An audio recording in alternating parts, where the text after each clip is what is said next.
17 сентября, 17 часов 10 минут. Дождь уже тише идет.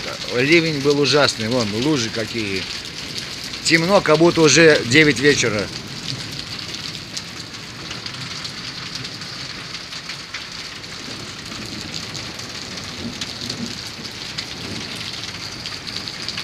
Да, только на следующей неделе у нас будет опять 22 градуса тепла. Вот гром.